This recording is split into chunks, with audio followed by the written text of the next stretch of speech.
Hudson Board of Education meeting. Can I have a motion to open the meeting? So moved. Can I have a second? All in favor? The board is going to move into executive session for the purpose of collective negotiations under the Taylor Law, medical, financial, credit, or employment history of a particular person or corporation, or matters leading to the appointment or employment history of a particular person or corporation, or matters leading to the appointment or employment or promotion or demotion or discipline or suspension or removal of a particular person or corporation. Can I have a motion to move to exec? Can I have a second? All in favor? Right, the board will be back at approximately 7 p.m. Good evening. The board has just returned from executive session, and we're going to move to our public portion. May we please stand for the pledge? Pledge allegiance to the flag of the United States of America, and to the republic for which it stands, one nation, under God, indivisible, with liberty and justice for all. Can I have a motion to approve the agenda? Motion. Can I have a second? Second. All in favor? Aye. All right, wonderful. You're up already.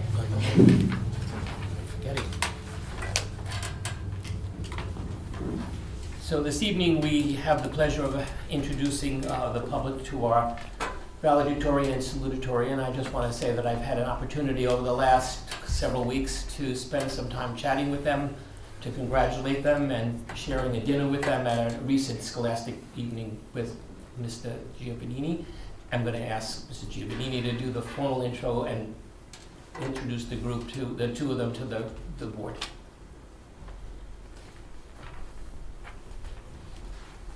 Good evening, everyone. I'm very excited to introduce our Valedictorian and Salutatorian for this school year.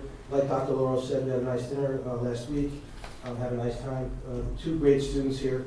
Our Valedictorian is Peter Kochek, and our Salutatorian is Kayla Cohen. So, congratulations. I've had the pleasure this whole year, to do the announcements with Kayla. She does the pledge, and we do the announcements every morning. And Peter, I got to know more recently, so it's been an absolute pleasure to work with such great kids, and I thank you for the opportunity to do so. Congratulations to you, Peter, and congratulations, Kayla. Thank you.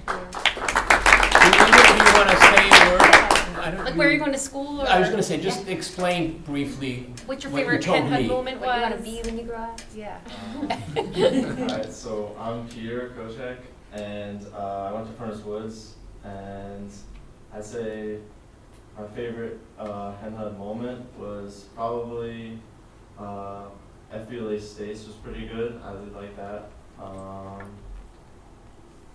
go with that. Tell them where you're going to school. Oh, sorry. That's okay. I'm going to University of Rochester next year. Yeah, and my major is business analytics. Awesome. Good luck. Great. Hello, I'm Kayla Cohen.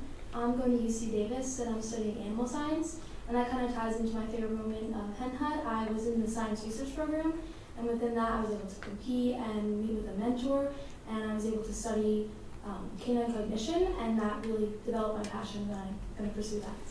Amazing. Great. Awesome. Thank you. Thank you.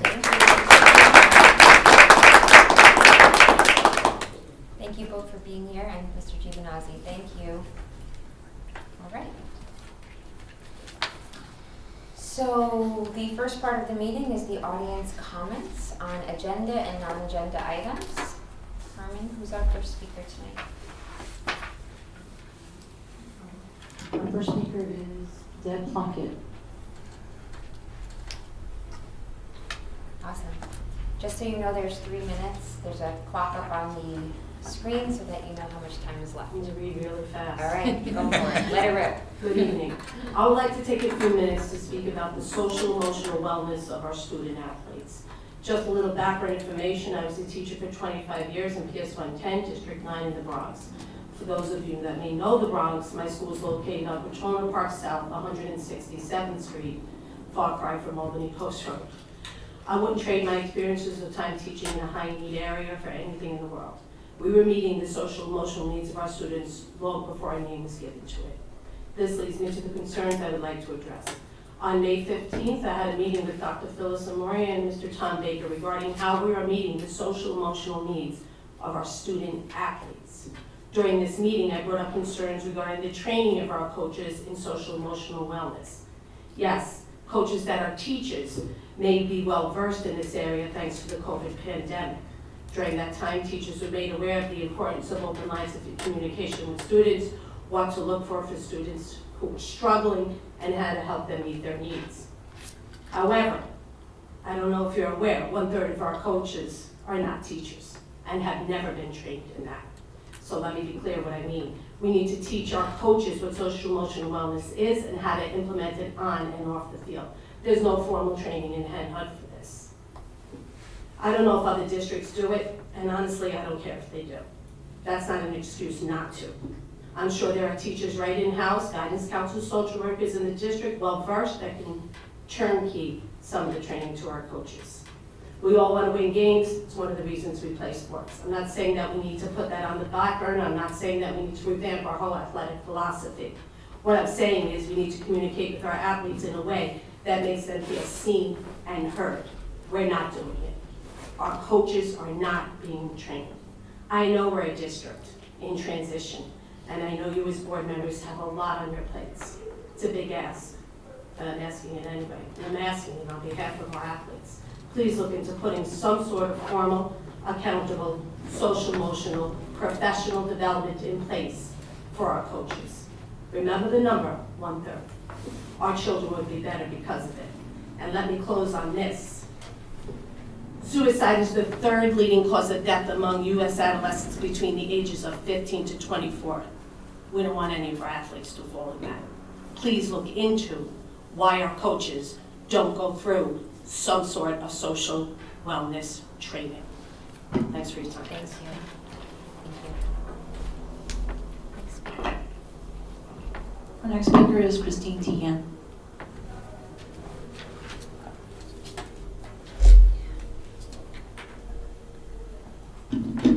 Good evening. Thank you for allowing us to speak before the agenda. I appreciate that very much, and I also appreciate that there will be a Spanish translator at the forum next week. I hope that becomes more of a norm going forward. I know we have a whole forum ahead of us next week, and I appreciate that it's being held, but I also I feel like I need a lot of answers before I'm able to speak to what is happening. I think I appreciate that there was a bunch of new options presented, but it was not really presented with much information that is helpful in helping us to decide what might be best and helping you. There's class size, there's demographics, but next week when you hear everybody speaking at the forum, pretty much it's going to be a lot of anecdotal information, people sharing their very personal experiences, people sharing information based on questionable data that they think that they have, rumors that have been spread on social media. I think half the people don't even actually know what's true anymore. So I really wish that we could come more prepared to respond to more information. I personally believe that grade banding is what's best, but I have plenty of reasons to feel that way. But if facts were presented that made me understand otherwise, I'd be happy to go with whatever is best for the community at large, especially in the long term. So since I don't really have that, I have come prepared with a list of questions. I hope a lot of people bring a lot of questions. The document that you posted that with all the different new options, I would love to see that alongside the answers to many things. I also would love to see problems actually identified, because we haven't actually given grade banding much of a chance yet. And so I think it's important to address what problems exist and how to solve them before we even decide that we're going to make any changes. So I'm just going to start with my questions, and probably a minute is not near enough to finish them, but I'll email you. All right, so first of all, we know transportation was an issue. We've taken steps towards fixing that. But we also know parents take issue with having their kids in different buildings. Nothing has really been done to alleviate that burden, or at least hasn't been talked about yet. So what are the plans for that? Have the current problems with the problems with the current model been identified, and it would be prudent to first identify those and then come up with a plan? What are the district boundary changes that were made for the various models, especially Plan D? That was not made clear. I think it's really important to address the advantages and disadvantages for all the stakeholders, for our students, our teachers, our administrators, for Dr. Ruller and Ms. Schuckman, the principals, the parents. Do you plan on hiring a superintendent before making this massive decision? Can we be privy to a timeline for all this decision making, et cetera? Okay, thank you. Have a lovely evening. Thank you. She was our last speaker. Okay, Can I just yes, clarify one thing? definitely. I didn't know if you wanted to do it now No, or just in your report. not to leave it hanging out there, but to just respond a little bit. I think those are all good points and good questions, and don't expect answers. I don't think that's what the board wanted to do. The board was inviting those kinds of things so that we can make a plan from that point forward, so by December they could make an intelligent decision. And I don't want to give you any explanation, because I want to be the first one to tell you I'm not going to be able to do it. I can't give you answers to class sizes and the like. We need to narrow the plans down. So that's the purpose of what's the discussion, and then allow us to do a deep dive before a final decision's made, maybe down to the last two choices, something to help get us to what does the community want and what are they thinking. So I invite everyone to come. The purpose is exactly what you said, to bring in your questions. I'm not sure we're going to have all the answers, but we're willing to take them and accept them, and then give us time. We're going to switch to a different procedure in the future going forward, as long as I'm here anyway, and that is we're going to try to make one meeting a month a business meeting, and the one meeting a month, probably the first meeting of the month, will be a study session. So in depth, no other distractions, and then the board can concentrate on the business at hand, so that we don't let those things, one thing take over the other, because that's what we just finished coming out of, and we don't want to go through that again. So I hope it was just clarifying what the intent was. It was to invite that kind of input. I don't know if the other board members want to So while say. we're on it, is it okay, can we just, Carmen, is there any rule against moving this 7.1? We can just talk about it now and cross it off later, that way we don't jump. Okay, so thanks for that, Dr. Loro. We were going to eventually get to talking about this, and I'm going to turn it over to Jen eventually, but I would take a vote to make sure it's okay with everybody. Is everybody okay? Can I have a motion to move the To 7.1 President's first. report, sorry, I lost it, 7.1? Yeah. Up ahead of the consent agenda? So moved. Second? Second. All in favor? All right, cool. So, before we get into, we'll run through a few of these, each of the considerations, but that is exactly what they are. In March, the board, Your hair. my hair? In March, In March, the board tabled the decision, postponed the vote to December so that we could have community input, stakeholder feedback, engagement, and work with everybody, from the teachers to the students, to the parents, to the taxpayers, on where we go from here with elementary school. So our first real kickoff is the June 7th forum, and yes, we're going to hear so much. But I think it's important that people look at all of the different options that fit. So these options here are not because one of us thought this could be a really great plan necessarily. It's more about what configurations can we come up with that actually fit in our physical buildings, and then as we go, let's talk about the positives and the negatives and what is advantageous and what we don't like and what we do like. So next Wednesday, June 7th at FGL will be our first forum from 7 p.m. to 9 p.m.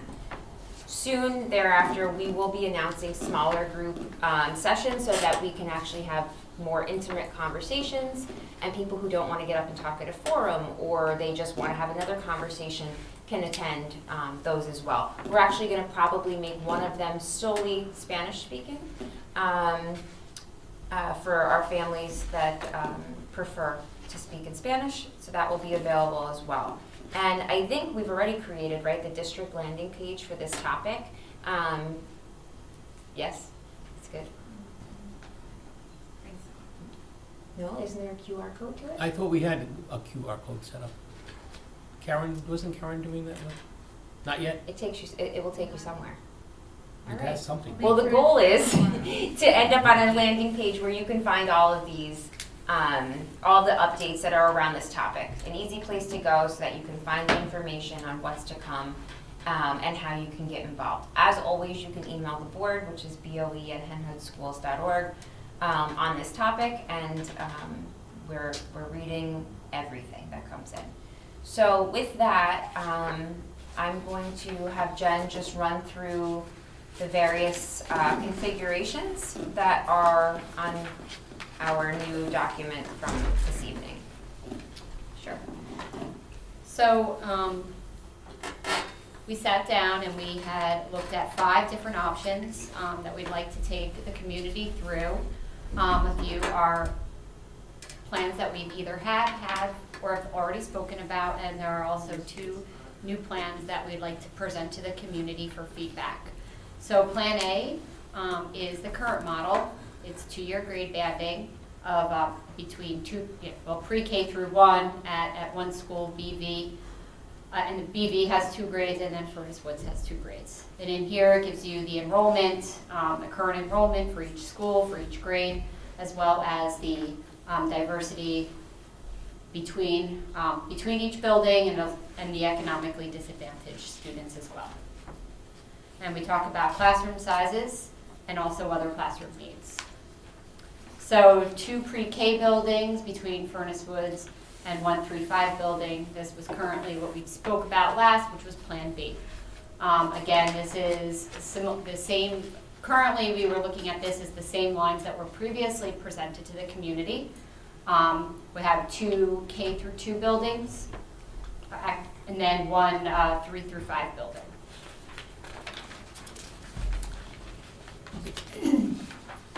Plan C is our original model, which is 3 K-5 buildings. And here we also will follow along. This is the original district lines, K through 5 at BV, Frank G, and Furnace Woods. And then Plan D is 2 K through 4, pre-K through 4 buildings, which would be at Furnace Woods and FGL. And then 1 5 through 8 middle school. So, and this would have BV being repurposed as a district building. And so this would be moving 5th grade to Blue Mountain Middle School. And then the last option, Plan E, is 1 pre-K through 1 building at Furnace Woods, 1 2 through 4 building at FGL, and then again moving 5th grade to Blue Mountain and repurposing BV for other district business. So, like Dennis did state, we have more information on the first 3 plans than on the last 2 plans. Those will be conversations that we can have. The disadvantages and advantages is something that that is the purpose of meeting with the community, to develop the community's thoughts and feelings about the disadvantages and advantages of each model. I don't think it would be, it would not be best practice if we gave those to you today. I think we need to listen to how the community views each of these plans before we move forward. Like Alexa said, we're going to be having small group forums, meetings with community members after next week's meeting. We also plan to be meeting with staff. We are hoping to have district leaders as part of the forum next week. And at forums going forward. The timeline is for a decision to be made in December. So these are all the plans as we move along to make a decision in December. And Dennis said we want to start to narrow at some point the plans down so that in December we have a vote of 2 plans that we start looking at narrowly.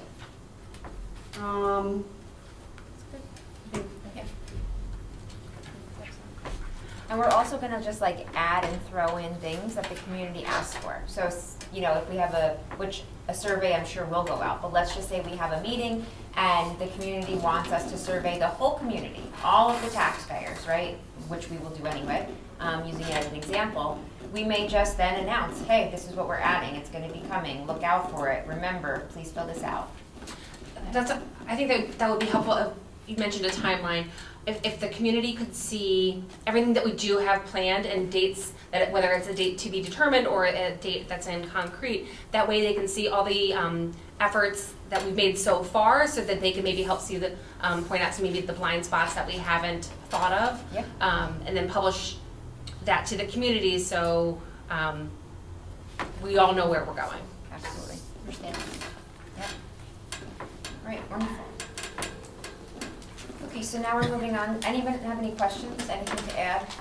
Jen, I just was unclear about, two of the options had BB closing and repurposed for district business.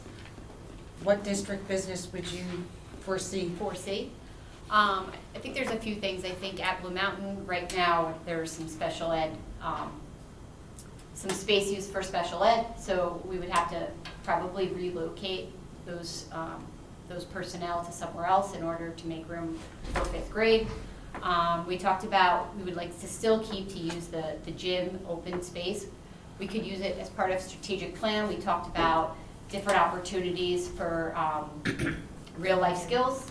So we were hoping we could maybe use some of the classrooms. I mean, these are options that we Also, were I think throwing out there. we have to, correct me if I'm wrong, don't we use other spaces for certain testing? Like, don't we, Alternate testing? yeah, Yeah, we do. Yeah. right? So We you could can do use it for that. You can do PD, right, personal development training for teachers there. I was Could become a- just making sure that it's not closing and No. selling. No. It could No. become a polling place, right? You can have events there, so you can still use it, and you can actually make it a revenue generating facility where you could charge people to use the facility. Yeah, we could rent Where out possible. space for after school programs, so Yep. maybe, I think there's You don't wanna give it up. opportunities there, but the intent is not to close it or sell it. It would be something that we would hold on, but we would not use as And a it would school. be, yeah. And Also, I'm sorry. my last question was, in our next meeting, the community could anticipate that we're gonna actually get to see some metrics for test scores, student growth, parental involvement. Yes, our next meeting on June 14th is 14th is elementary school. report. Yes. Not in forum. Not the. Not in the forum. Our next actual board meeting is June 14th, and the elementary school principals will be putting together a presentation for the community and for the board. Perfect. Yeah. Also, the way we can repurpose BV is in two ways also. We can put more solar panels because now we don't need children to be outside. And that's very profitable, and since we won't have also a lot of children, we can allow for tower cells that are very, very profitable. Options. And Thank then you. That's great. one other, is there, I feel like I know a little bit and not enough to speak specifically to it. If we have a building, like our district office, we get no aid for that building because it houses no students. So if we were to put the district office there and have some classroom utilization, then we would get state aid for operation of our district office that we don't get now, or no, am I getting too creative there? No, that's very creative, but I don't know how they would look at it. I mean, without any doubt, you are on the right path because any central office that is located in a building, it gets state aid. So like we have an enclosed walkway between the district office and Frank G, we'd get state aid, but because it's standalone, we get zero for the operational piece of the district office, right? Exactly. Right, Yeah. And all of these will also have costs attached to them, real numbers, where taxpayers would know the actual cost. Sure. Not for the If- 14th, not for the 7th. Not yet. Like, you remember when we were going through with 2 Eventually. and 3 plans, how much Take time. it takes a lot. So I think what we want to do is hear Identify. feedback and know, okay, the community does not like this, right? So we can, Okay. We might Maybe want to move start past it. yeah, at some point we're going to start looking to take plans off the table, before we deep dive into every single metrics for every single option. right, any other questions on this topic? Okay, move So, on. I'll just share there, with this document being put on board docs, there's been a bunch of questions coming up about the BV cafeteria work, if they're starting in a month or any day now, if we're gonna go ahead and close the building, are we really gonna spend that money on a cafeteria for a building that's not gonna operate? It's a question that was raised this week after this was put up on board docs, I guess, so just wanted to share that because it came via text. That's a legitimate question, because if that's something that you're gonna do and you're actually considering, that's $1 million project. That's $1 million that could go somewhere else. So that, maybe we do put a pause on that project until you vet what options are gonna be viable for the community. But wouldn't it still add value? Like, wouldn't it still be? Yeah, But I still- don't think that we should be pausing Yeah. that project. If you're not I'm gonna still gonna have, use the building, right? And you can if you're still using use it for PD, for professional development, you're not gonna need $1 million cafeteria renovation. I'm just thinking that $1 million could go into whatever one of these plans that you choose. Isn't it also an auditorium, right? Isn't it like an auditoria? Right, so wouldn't you be able to use it for shows yeah. and But are we gonna events, build it, but we may, conferences? I'm not saying, I'm not offering an opinion, because I don't really have one yet, but it's an interesting question, because do you use the $1 million for that space, but are you gonna build it the same way if it's gonna house children or if it's gonna house performances? So how are we utilizing, we have limited resources, we're deploying resources, does it make sense? Look, the understanding is a decade ago they were gonna do this, and then there was talk of not using BV, and here we are with a whole bunch of kids in a pretty crappy auditorium, cafeteria, whatever it's called. Not pretty, So, very. right, Don't think we should pause the project. But It's also, I think it's too late. The contracts have been signed, the work's scheduled to start in a matter of days, if not, it is days. yeah, it is days away, Yeah, I so. think you can Can that, cancel it at this that's point. grant I think money, you can can. that even be, like, can you just, you can't just I flush think that we can over. Right, deploy but the also grant we're money. not spending the full $1 million, right? We get state aid back for a Yeah. portion of it, which is why we're doing it, right? So what's the net cost of that? 40% each, right? 40% aid, so we're cost. talking about $600,000, not $1 million. So not that that's nothing to sneeze at, It was a right? grant. But we're not talking about $1 million. Okay, this district has had instances where they've used money to redo spaces and they have not been used. So I know you're saying even if you're not spending the whole $1 million, I'm sorry, it's still taxpayer money, and you're not gonna be fully utilizing that building as an elementary school. Perhaps. Maybe we can ask Enrique and Dennis to look into whether it's an even option. But we signed we approved those contracts months ago Yeah, I for work don't to start think- now, so. Like, what would be the penalty of canceling at this point? I mean, it would be very tough. Right? This is a decision that, unfortunately, the cart went before the horse. Still, even if there's a penalty for it. Okay, it's- so I don't know that, yeah, okay. Well, we don't even know if it's an option, so Right. if they Find give. out if it's an I also option don't know first that. before, because I don't disagree with you, but I don't know if you can stop the train at this point. Right, And what would we do? Like, it hasn't been done in how many years, and I get not, like, it has to eventually be done regardless of what you're using it for. Yeah, but how did you do it? I mean, it would be terrible to It spend depends on- money right, and then like the rip that furniture and out the to do configuration. something else because we have Right, another. oh, I don't school. know the design. Me neither. It's It all would that be bedrock irresponsible not under to it mention that's it while the we're issue. talking Yeah, yeah, about yeah. this. I'm not suggesting we go one way or the other, I just wanted to raise the point No, for conversation. No, it'll start after the students are gone. It starts the last month of school and it Is it? continues into the first month of next year, if my understanding of the timeline Yes. is correct. Yeah. Yeah, it starts in a week and a Yeah. half. Yeah. Because the last 3 weeks, the students will have lunch It's outside. Yeah. So So I think So they you can see already, plans, right? deployed the some of the Equipment. Funds. equipment and whatever they Right. have. If we had this discussion 3 or 4 months ago, it would have been easier, but the fact that we're starting in a week, I'm just saying that you're gonna pick a plan, and one of these plans might need money to update a building to make the plan what's best for the community. So, just as a taxpayer, I am telling you that if you picked a plan that had BV closed and you put $1 million of my money into that cafeteria, I would have a huge problem with that.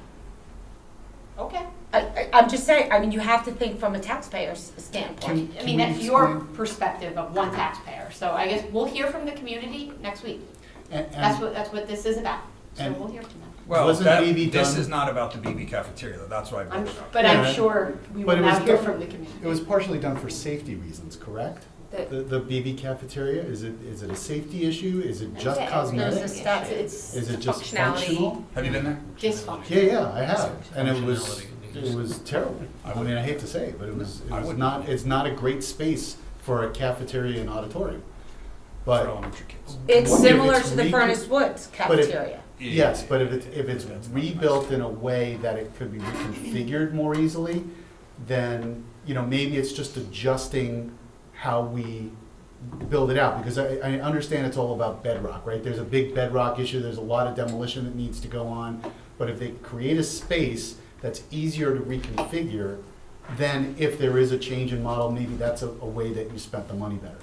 Right, Right, but so- I'm thinking that if you pick two buildings, Furnace Woods being one, and Furnace Woods cafeteria is similar to BV, that money could be used to repurpose Furnace Woods cafeteria to make it look more like Frank G. Lindsay's cafeteria, that has this wide open space. Just throwing it out there. And although I am one taxpayer perspective, Jen, we all have to be fiscally responsible and mindful of every taxpayer out there. Like I said, that is the purpose of the forum. Right. We have an inbox, we've presented it, we will hear from them. We will hear from them. However it rolls, we will hear from them.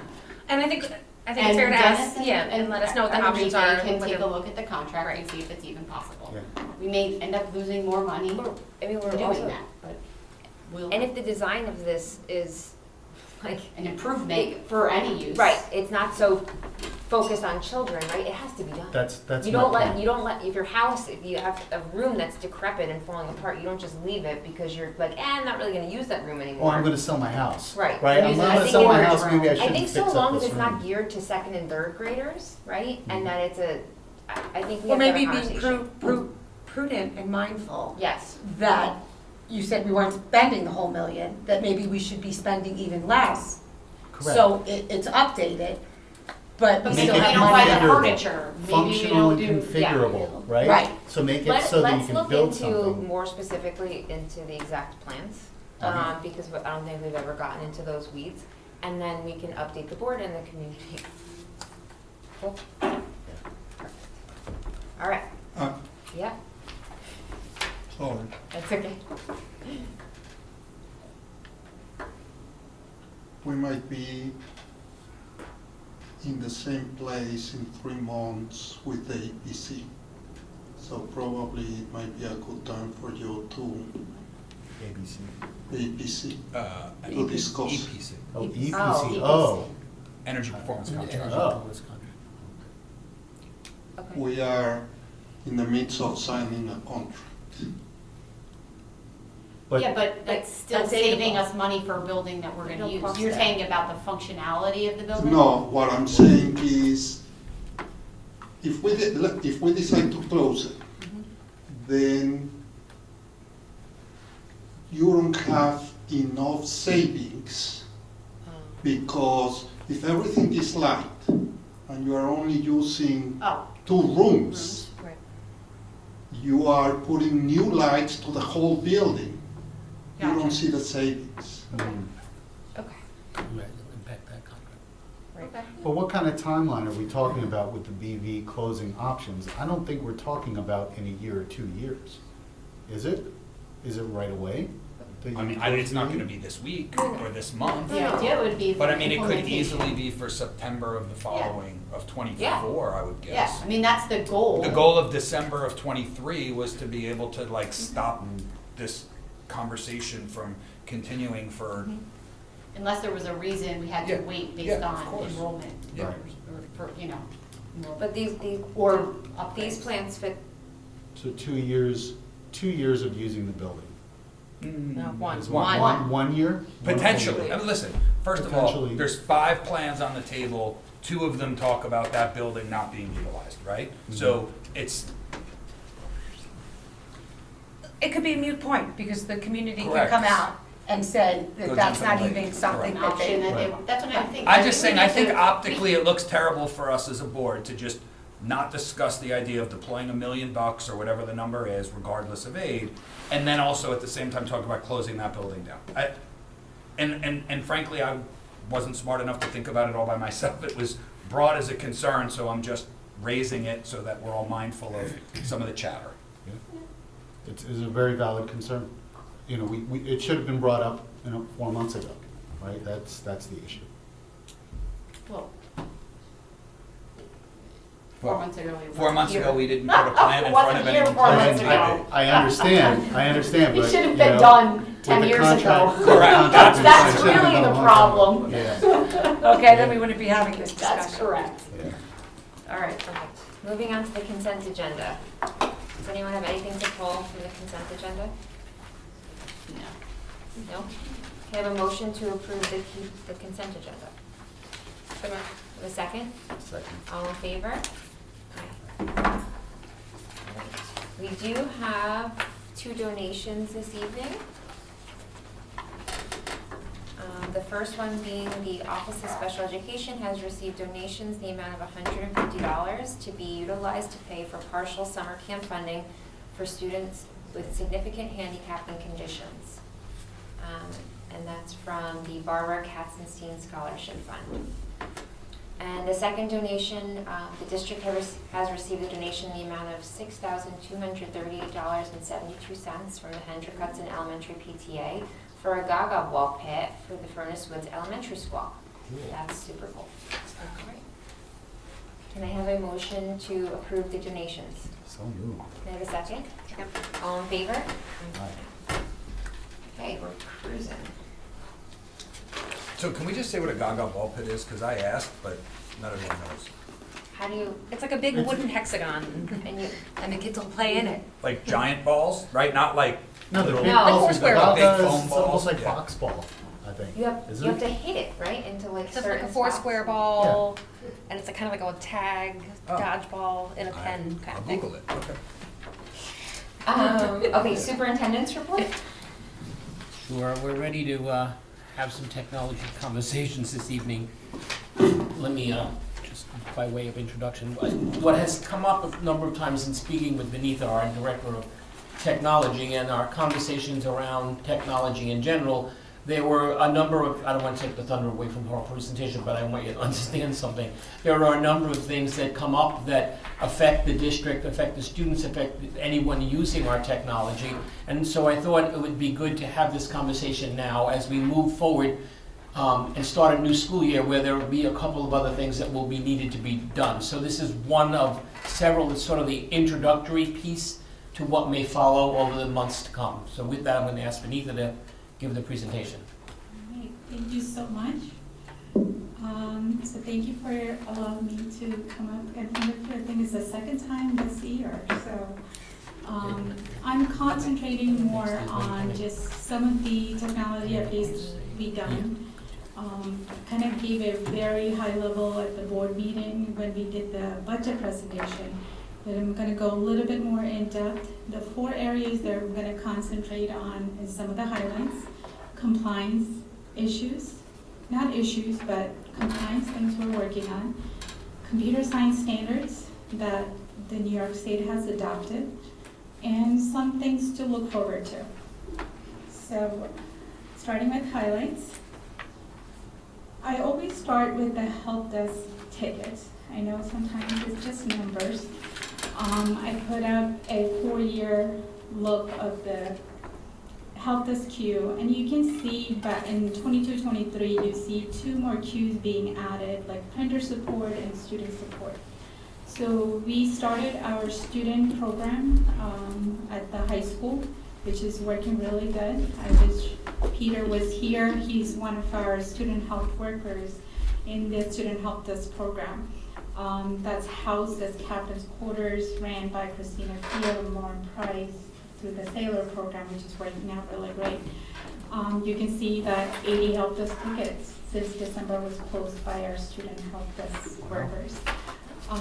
We also started to pinpoint printer support, because a lot of times tickets come into our queue for printers. We have an outside vendor that does printer support, so I just wanted to point that out, how many printer support tickets are out there. So that's a new queue that we have created. So on the next slide I wanted to point out is how we start the school year off. So I know it came in November of 2021, that was my first year here. And I came into almost 150 tickets in November. And I remember asking the tech support while I was at the other district, send me a snapshot of your help desk queue, because you can really tell a lot by the help desk queue. And when they sent it to me, I said, we got a problem. Right, so we started addressing some of those issues, and one of the top problems that I came into the district, and I have to tell the story to really understand. Jeremy was in my office last week, or this week, sometime, and I told him about that, because when I came into the district and I wanted to do computer-based testing, and I have done this for the last 8 years in my 2 other districts, and everybody told me, internet doesn't work here, Wi-Fi doesn't work here. And I said, what are you talking about? We just refreshed our Wi-Fi in the district. And sure enough, when you look at the help desk ticket, I was counting about 30 to 35 tickets, mostly from the middle school students, on Wi-Fi issues. They were getting kicked off the Wi-Fi.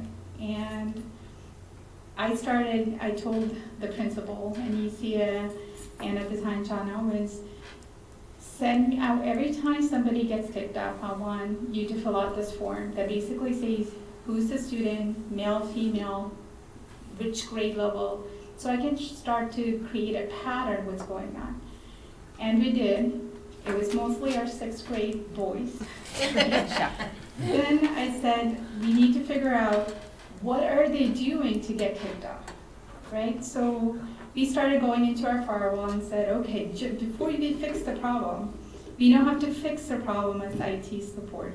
Before we fix the problem, I want to go to where it says, where were you before you got kicked out? They were downloading an app basically saying, take my Chromebook off the network. So, of course, our firewall says, you're not supposed to do that. Your device is getting quarantined for 8 hours. That's our rule.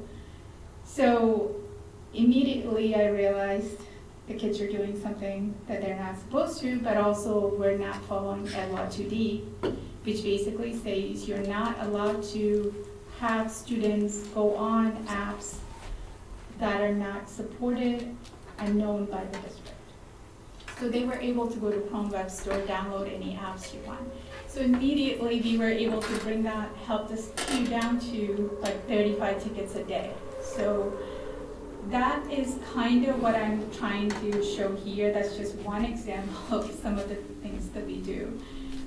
You can see September 15, when we started the school year, last year was like 221 tickets. The numbers have gone up since COVID because of the number of devices we support. But you can see September 15 of this year, our help desk queue was around 87 tickets, which is pretty normal for a beginning of school year.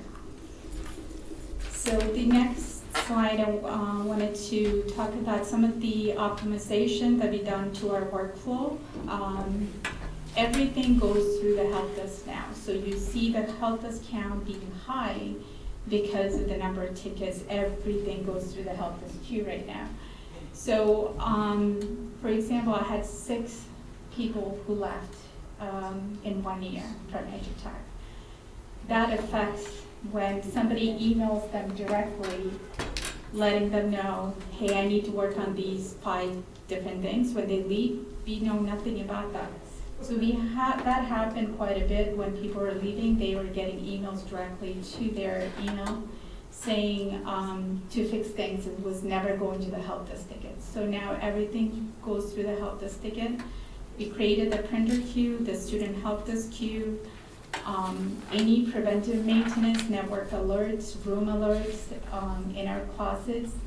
All of that goes through the help desk as an automated alert. So it's not just going to my phone when, like, BB lost power today. So I get an alert basically saying, you're on UPS backup right now on your switches. Well, that also goes to our help desk because it's not just coming to my phone. What if I'm not here, I can't do anything? It's going, so there's 6 people looking at that help desk queue. We created the software request queue that's really new this year because of EDLA 2D.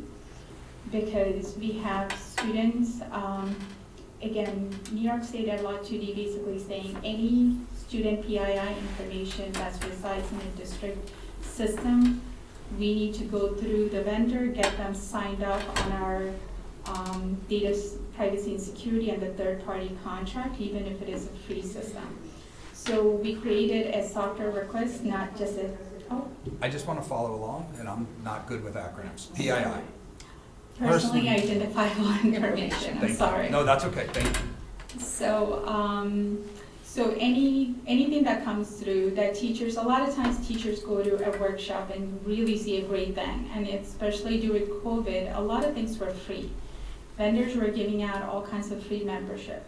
But when you click on that, I accept, right? If it's single sign-on through Google, but you're saying I accept, you're taking personal responsibility of whatever you're putting in there, and a breach happens, that's solely on that teacher. And I usually say, don't take that chance, right? Let us know that you want to use the program. Let us go through the EDLA 2D compliance, have the vendor sign off.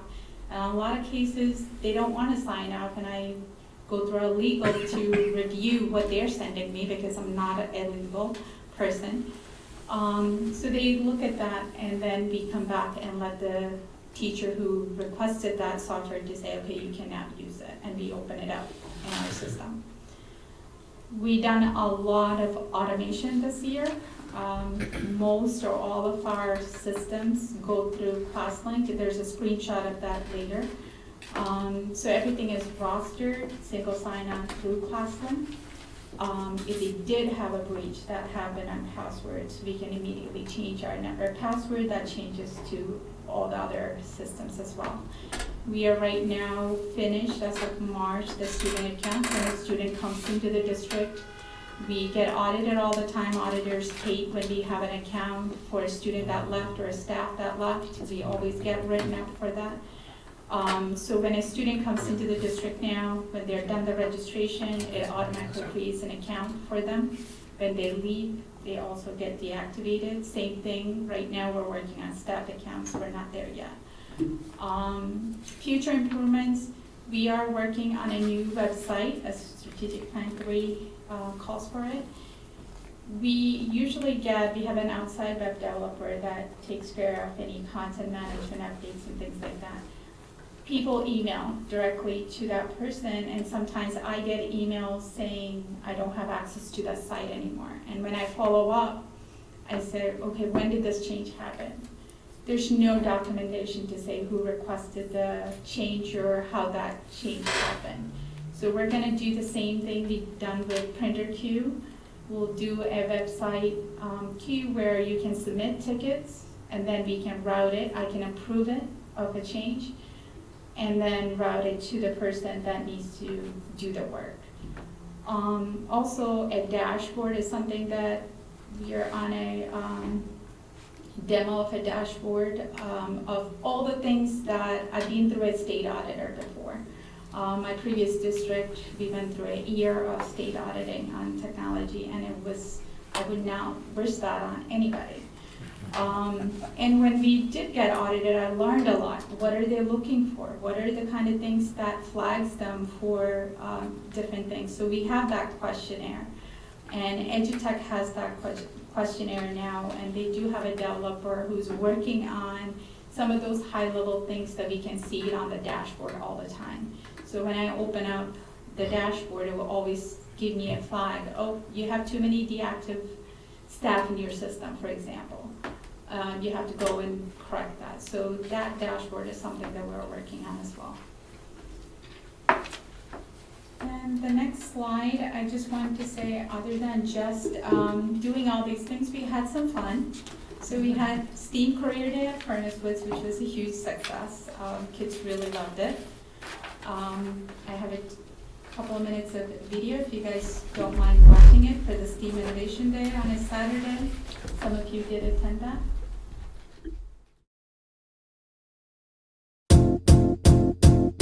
It might seem crazy what I'm about to say. Sunshine, she's here, you can take a break. I'm a hot air balloon that could go to space. With the air, like I don't care, baby, by the way. Because I'm happy. Clap along if you feel like a room without a roof. Because I'm happy. Clap along if you feel like happiness is the truth. Because I'm happy. Clap along if you know what happiness is to you. Because I'm happy. Clap along. What is your name, sir? Mr. Comfort.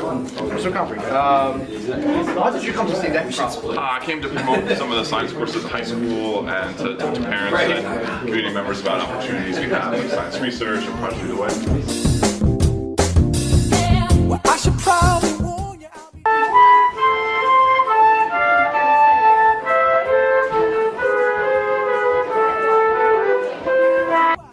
Because I'm happy. Clap along if you feel. What do you learn? Okay, got it. On learning about And then, yeah, no, type in there, they'll say something different. Really great. We had a lot of students show up and we did stop motion play. The kids made really cool videos and we sent them home with people. We're going to post them on the school website too because they had a lot of fun moving videos basically. So yeah, and I want to say thank you to my high school students that helped me too. We had a lot of helpers too. Bring me down, I said. Bring me down, can't none bring me down. The love is too high. Bring me down, can't none bring me down, I said. Clap along if you feel like a room without a roof. Clap along if you feel like happiness is the truth. So that was a very fun day. I think we had almost over 200 people that came to that event, and 9 o'clock I was freaking out, telling Carmen, oh no, nobody's gonna join. But we did ended up having such a great day. So thanks to our teachers and wonderful students that helped.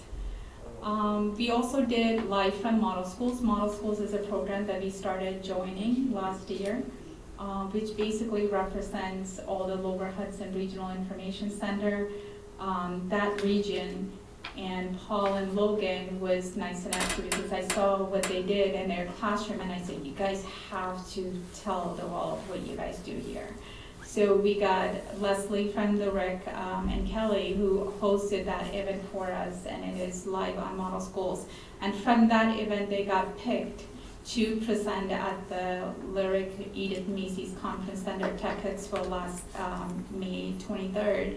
And I've been getting a lot of feedback, next slide, feedback from that through Twitter and things like that. So it was tweeted out what they did and their classes and stuff like that. So we're getting some press out there about Hen HUD. When I applied for a job here, people were like, where's Hen HUD? So now people are starting to see, you know, where Hen HUD is and what our teachers do. So let's get to compliance. Compliance, oh, I forgot the most important part, our student help desk. So we started our student help desk through the Sailor program. Christina Field and Lauren Price took charge in it at the very beginning, and we have both the Sailor students and our few of the students that are going to be working as summer interns. You can see Joey, actually, Liz's son, Joey actually interned for us over 2 years. He wrote that comment. I usually ask them when they leave, give me what you learned, you know, what was your experience? And Peter Kochek is actually working in the student help desk right now.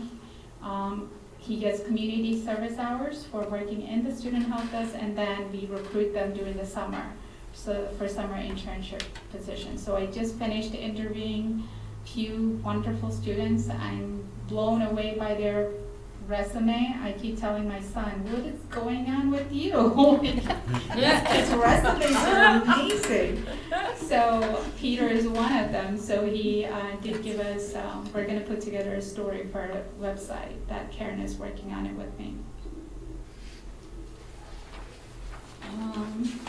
Compliance. So compliance is something that we all have to do because New York State loves their compliances. Ed Law 2D requirement came out 2-3 years ago, I think 2020. It basically is protecting the personally identifiable information for our students. Basically it says the data needs to be protected, and also we need to know what systems, parents have the right to know what systems their student data is in. There's a policy around it on our policy documents. NIST cybersecurity is a huge part of it. It has one slide in there, but it's a lot involved in that part. Third-party contracts, the annual employee training that we have to do, the parent complaint procedure. If a breach did happen, they can complain to us about, submit a complaint form to us so we can investigate. The incident reporting and notification, and the data protection officer, which right now is me. So on the next slide, it talks about what are the things that are currently on our website that's already done. And the next, I won't read through all of them. And the next slide basically is, there's a technology approved list on our website.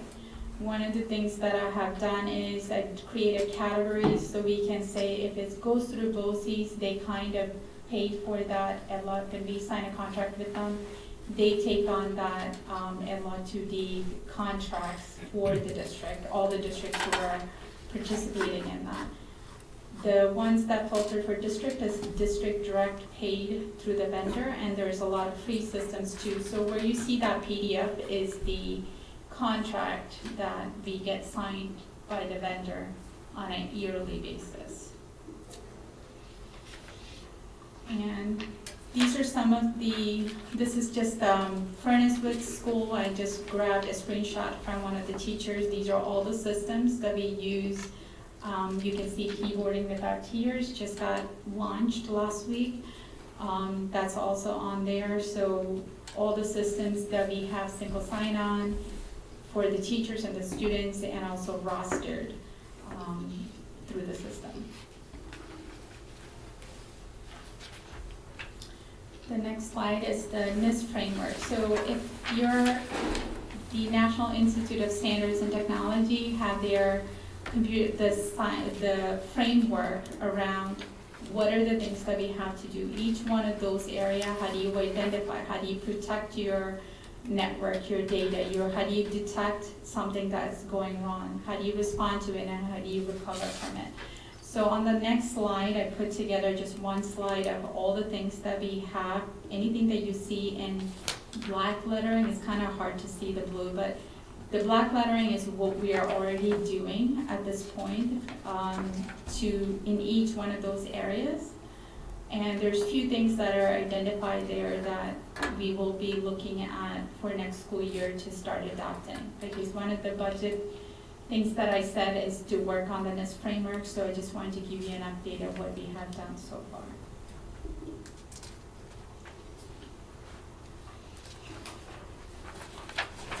So as Dennis mentioned at the very beginning, we are required to have an acceptable use policy for our staff and our students to sign off as new students come in, new staff comes in.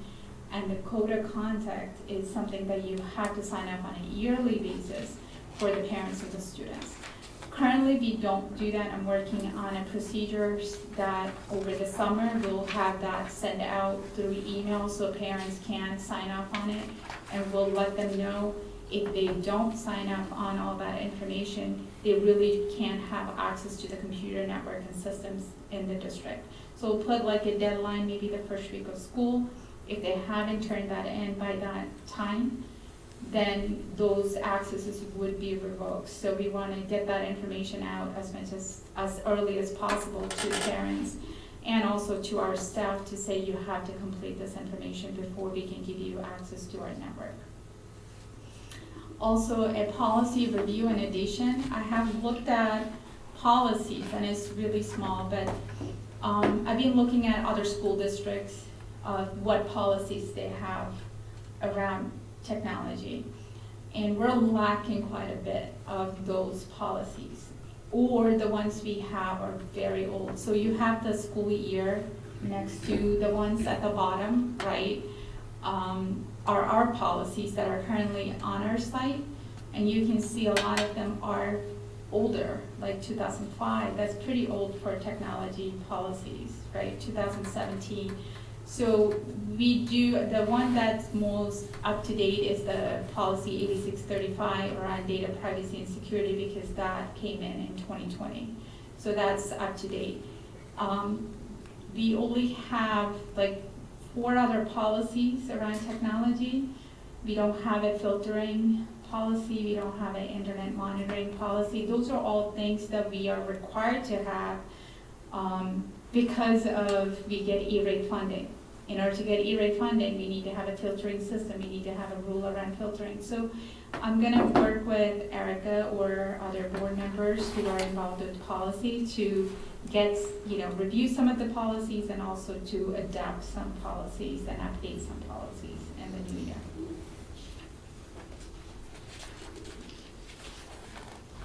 Computer science standards, I'm just gonna have one slide that shows what are the computer science standards was adopted to 2020, I believe. By 2024, September 2024, we're supposed to be starting implementation of the computer science standards. All this time was awareness phase. I tried my best to do the awareness. I think we still have a lot of awareness to do. You saw the Innovation Day, there's a lot of STEAM work that are being done. Those are the 5 areas that New York State has identified that are all of our students, K-12, need to have. So like impacts of computing for a kindergarten could be like, what's the difference between mailing something versus text messaging, right? That could be very simple. Or cybersecurity could be, how do you protect your password, right? So when you get to the high school level, how does that work? Like, what is the importance? Maybe you can write a paper about, what is the requirement for a password? I just changed the password requirement for our district to, in this framework standard, why is the reason behind it? So each one of those areas has substandards identified under each grade level that we need to address. So next year, during the budget time, I asked for a full-time person from model schools who can work with our teachers to take a look at our curriculum to enrich and enhance, not replace anything, but enrich and enhance some of the lessons to include some of those computer science standards in there. And looking forward, I already touched up on a lot of things that we're going to be doing. Couple of things that I wanted to address here were the Lyric Lower Hudson Regional Information Center collaboration IT model. So right now our EduTech is the only IT consultant that we have. I'm very close to last 18 years working with BOCES. The RIC is the BOCES. And we get one person, I'm eliminating one EduTech and adding one person through the BOCES to really work with our network. Maybe it's always good to have in technology, how do other people do things. So we're gonna have that person work with us, and that also involves a lot of the things that we were going direct with the vendors, like our Google license, we buy direct through Google. We have, Jamf license for managing our Apple environment that we directly buy through Jamf. All of this we can go through BOCES and get a 40% aid on it too. And the person that's coming in is also 40% aidable. The hardware purchases that we do, I just finished about $550,000 for next year hardware purchases. All of that is aidable at a 40%. So that's a great thing that we would be looking forward to for next year. I just want to point out one other things we were attempting to do in this process of the budget, and I don't want to, because Vanita's been on top of this, so I want to give her credit too. That was a big move. So we were spending the money and not getting state aid by putting it through the BOCES program and spending probably upwards of 7, if you add the 550 plus the person plus, would that be 7, 8? Where are we at? Oh, the dollar amount? Yeah. We're, after everything added, probably close to 750. All right, and then 40% aid, which we've been spending anyway, but now we're getting 40% back again by just moving things through BOCES, which has been an attempt of what I've been trying to do since I got here, of getting people to think that way. If the service is replicable through BOCES, then we get the aid. So why not make the move? And Benita was able to do that today, this year. And the other thing on there is the centralization of copiers and printers. So last Friday, I did come here to walk through the high school to identify areas where we have printers like those 2 printers that are sitting there together. You know, we can eliminate one, put it somewhere else, like centralizing it. So each wing here, some of the classrooms have a printer where teachers print to. High school is not too bad. Compared to middle school, we have printers in every single classroom. So one of the things I keep telling the principals is, you know, when we came back from COVID, we had Google licenses, Schoology, we gave one-to-one, laptops to teachers, one-to-one, Chromebooks to students. We need to cut back on printing. I hate printing, so that's in the classrooms, you do need printing, but at the same time, you don't need one per classroom. So my goal is to have in each wing, every teacher have access to at least a printer and a copier that they can get to. We do have enough copiers here, so this summer, the project is to centralize the printing at the high school. Strategic Plan 3, we have 2 things that will be coming on. We just signed a contract with automated messaging system. We had a group of people who demoed 3 different systems, and we chose the system. Right now we have 3 different things that we use for communication, but they're not all doing what we needed to do. So this automated messaging system that we demoed, it's useful for the teachers, the administrators to outreach to the community, and for and our parents, students, and it comes with also an app. So if parents are used to, they don't want to go to the website to look, they can download an app and get notification from the schools on important messages and things like that. So we would be rolling that out pretty soon. Over the summer. The new district website is, we're migrating to a new site. That was something that I had identified when I came in, and of course Strategic Plan 3 also identified that as a major issue. We're just in the queue for that migration, so we haven't had our kickoff meeting yet. I will be involving team members from Strategic Plan 3 to be part of that, and probably even some of the students and other stakeholders to be part of that district website design, with the hope to have it launched November, December timeframe.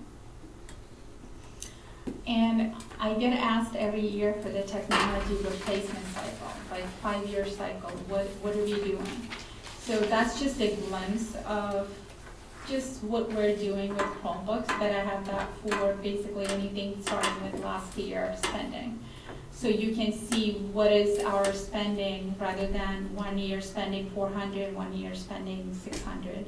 Trying to make that the least consistent across, because the year that I came in, we did a major network update. It was over almost $750,000 to $800,000. We could have done that more managed rather than a huge, because that was a lot of money that we got from the state to do that work. But we probably won't get that money again, right? So we're trying to get to a cycle that, each year, you're gonna spend 500. Hopefully, technology devices are insane on pricing going up these days. So considering the things are going to be a 10% increase or whatever, that's the technology cycle. I have that for, if anybody wanted to see it, for more of a district-wide purchase program. So our fifth graders right now, over the last week, our engineers actually put Chromebook covers on them for the fifth grade devices that are going home over the summer. I'm really crossing my fingers. So first time we're sending Chromebooks home. I'm gonna send out an email about Chromebook Care, and please put them in the top shelf. Don't give it to them for the summer, and just give it to them because we don't have a place to house them here. And that's when we got rid of all those Chromebook cards, we don't have a place to house them for all these students. So our fifth graders moving up, they will keep that Chromebook because we bought them brand new last year, and they have a 4-year warranty on them. So they will keep it until 8th grade. And that is it. So if you have any questions. Everybody go first. I think you're gonna ask all the questions. Go ahead, now. I was just wondering if the staff used a two-step verification process for Google accounts? So multi-factor authentication was actually one in the blue on one of those in this framework slides. Over the summer, the administrators will move to a MFA. Teachers, not yet. That's in my plans. Next year, teachers? I'm hoping for it next year. I know it's a delicate, step we have to take. The districts who have taken it, we've been getting advice from them, how they did it and managed it, because you do have to get a text message through your phone. You have to be, data rates may be applied. So there's a lot involved in that. Wow. Can I suggest something else? You can get something like an RSA token Yes. instead, so they don't have to use their own personal devices. Or you can give them an option for a soft token on their phone, where they put in their own codes, right? So it doesn't have to be usage of their phone unless it's by choice. So we did look at some of those options as well, that district will have to purchase. Yep. And it is, costs associated to those tokens too, and if they lose it, it's another, issue. So we do really have to plan to teach. I'm more confident in the administrators getting, because the penetration testing that we did, we finished on, the suggestions came back, some of our passwords were compromised. They were able to get in. That's why I changed the passwords to 14 characters, and you only have to change it once a year, but it's a stronger password. So it was the administrator password that got compromised. So I do want to make sure that at least our administrators who has the most information is going to be on MFA by summer. So if anybody wants that password, they need to check under the keyboard for stickies, they need to check behind the monitor for I got stickies, and the desk for pictures. stickies. I'm just saying, right, making it that much longer, someone's gonna write it down and put it right there. Most of the passwords that they got compromised is HenHUD. So we blocked HenHUD. The other one was summer 2023, fall 2023, like every 90 days when they replace it, it's the season. I didn't realize that was so popular, but all of those are blocked right now through Active Directory. You cannot use those passwords. There's no complexity requirement for a password? Well, we did it, now we do.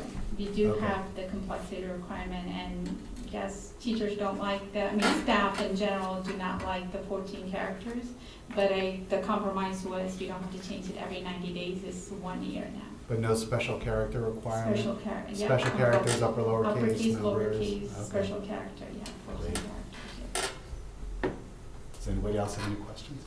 But actually, so the automated messaging system, is that, explain what that is exactly? So currently we have messaging going out through Infinite Campus for, the delays and things like that.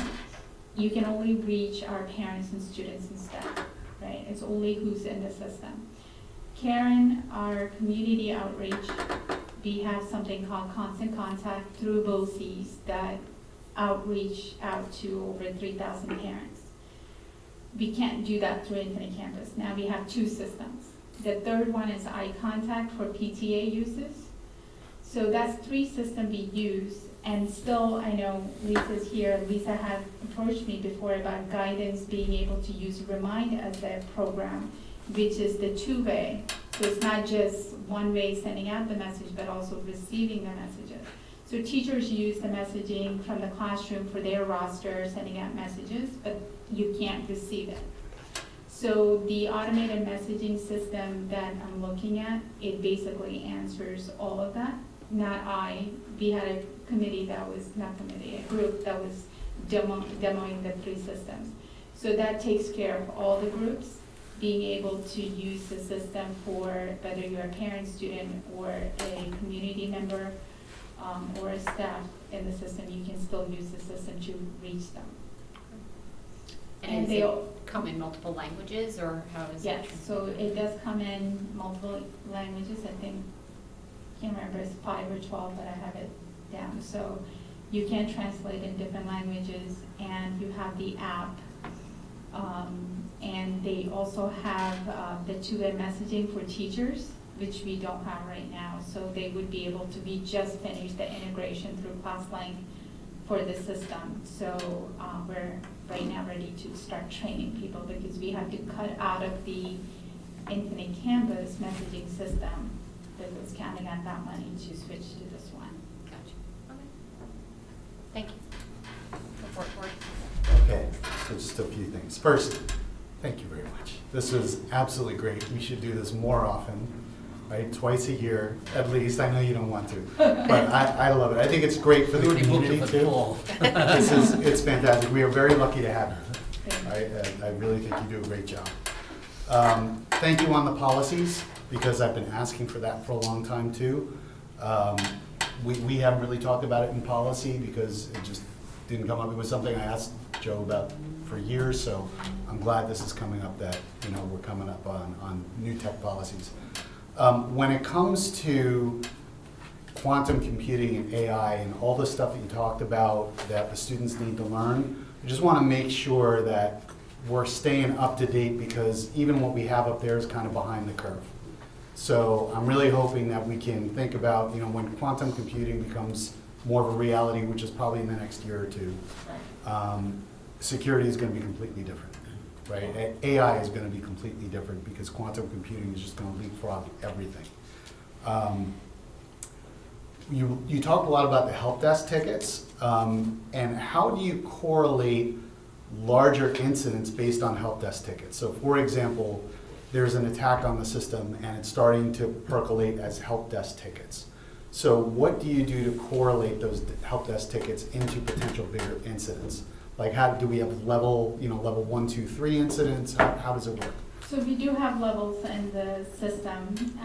I do caution teachers and people to use emergency as true, you're down, you're completely down. We do have CISA is a cybersecurity network that state federal has, and we just signed up for vulnerability scanning on our system every month. So it's a free scanning. Basically, it's an external pen testing without paying for it.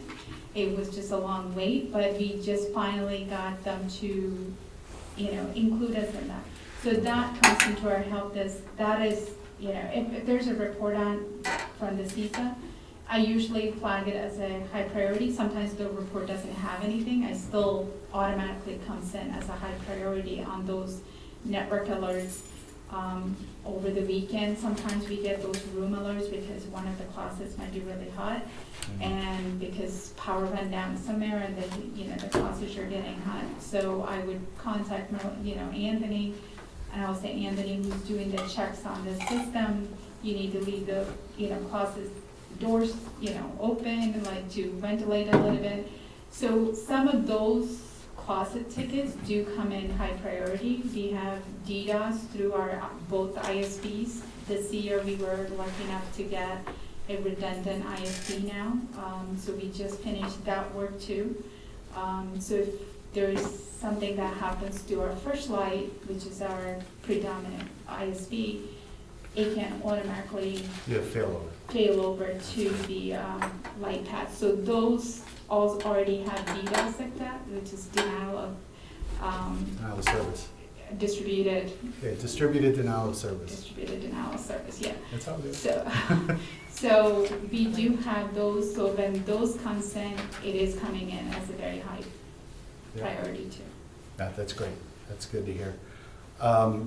Another question I had was around open source analysis.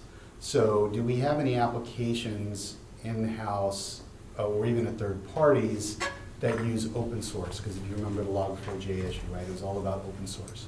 So is there anything that we do? Is that part of the vulnerability scanning? So we do have the vulnerability, but we don't really have, because of the LA2D and PII information that New York State puts us under, a lot of the things that we use are directly with the vendor. That is not really an open source that we use. The open source that we use is extensions to Google, right? Every once in a while there's like a extension that teachers really like. We try our best because Google doesn't allow us to, they don't commit to anything that's open source. You know, they won't sign up on anything, right? So we have to go directly to the vendor, and a lot of times they don't. At that point, we're kind of taking a chance of adding that. Then you have to kind of weigh in, you know, is it really something that we can take a chance in, right? Like, is it more beneficial to have this, or like just tell the teacher, no, you're not using it? We do have some open sources that are attached to as extensions that we have in the system, but we do keep a close eye on, like, because they constantly update things on it. And you said you were going to be locking down the Google Store anyway, right? So Google Play is going to be locked down? Google Store is closed down for Okay. students for sure. So all of Google Play, like you can't get anything off? Okay. They can't download anything to the district device. Okay, that's great. Only what we push out to the app. The other thing we did that you would be happy about is a lot of times we did a Google audit. So part of the Google audit, it's always a great, Google changes things all the time. So I recommend doing, it's expensive, but doing a Google audit every 2 years. So we did a Google audit this year. A lot of our systems have, you know, when you go to that single sign-on, log in with Google, right? A lot of times teachers and staff log in with their Henhood Schools account. So we changed that where you're only allowed to have that.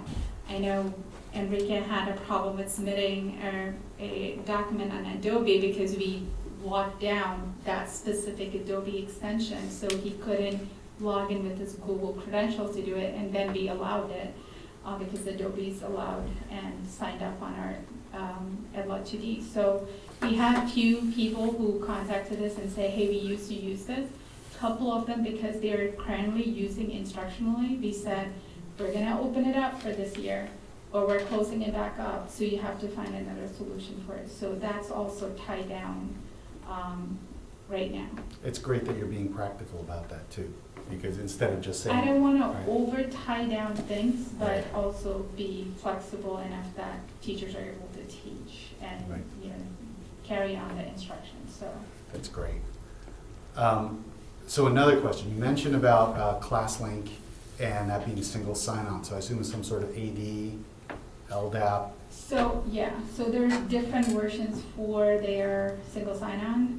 One is LDAP, one is form post extension, Okay. one is single sign-on through Google. So there's, I forgot the fourth one, but there's 4 types of single sign-on they allow. Depends on the vendor and what they allow. So certain vendors would say, we only do LDAP, right? We only do, certain vendors would say like automated messaging system. I couldn't do an integration through ClassLink to get their data out there. Is through SFTP, right? Okay. So there's some vendors that we only integrated with transportation system. We're getting a new cloud-based transportation system. Now our transportation system will talk to That's our great to student hear. information system. Okay, So that's through a different, you know, SFTP. So okay. So with that, my question was, does that single sign-on trickle down to network devices, or are you air-gapping their network devices from ClassLink?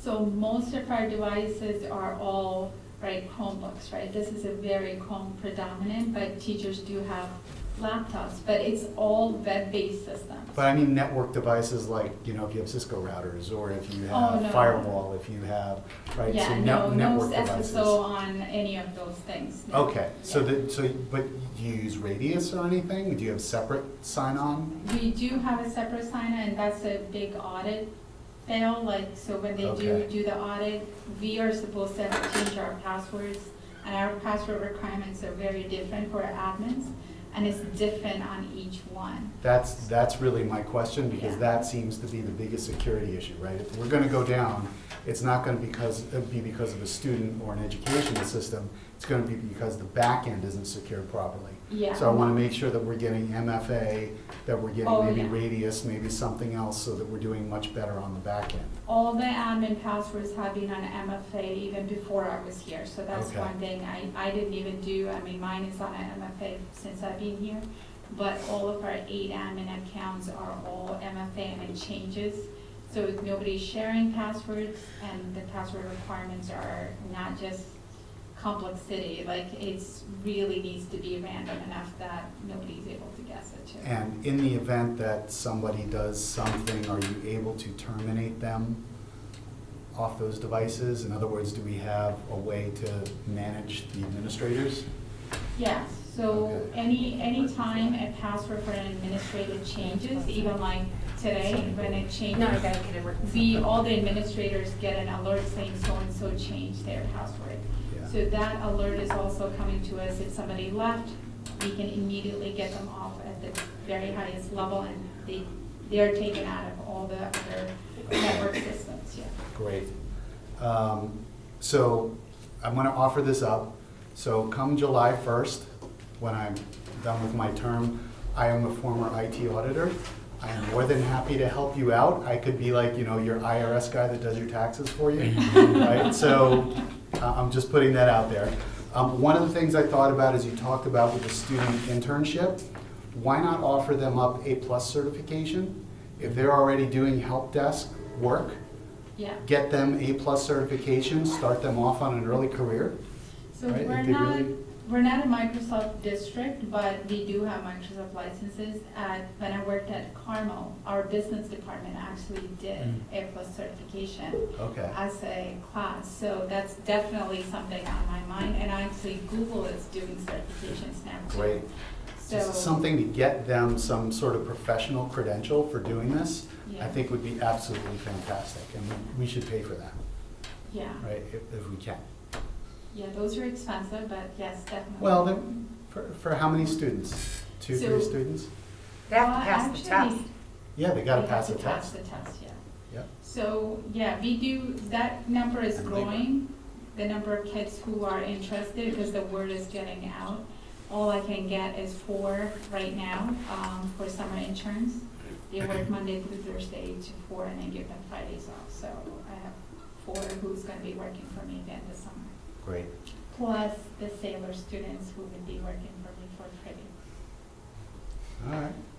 I've only got a couple more things that are just more comments than questions. So the first is, if we are concerned about PII and breaches, we should be considering using, at least having on reserve, a third party, like a law firm or some, privacy incident firm that could help send out notices and, help us manage a situation where in the event if we have a privacy incident, we've got somebody on the reserve ready to go for us. So we do have cybersecurity insurance that we have through the districts. So the insurance might pay for somebody like that to help us, but if we have a breach where you've lost student data or parent data or any PII, you're gonna have to send out notices.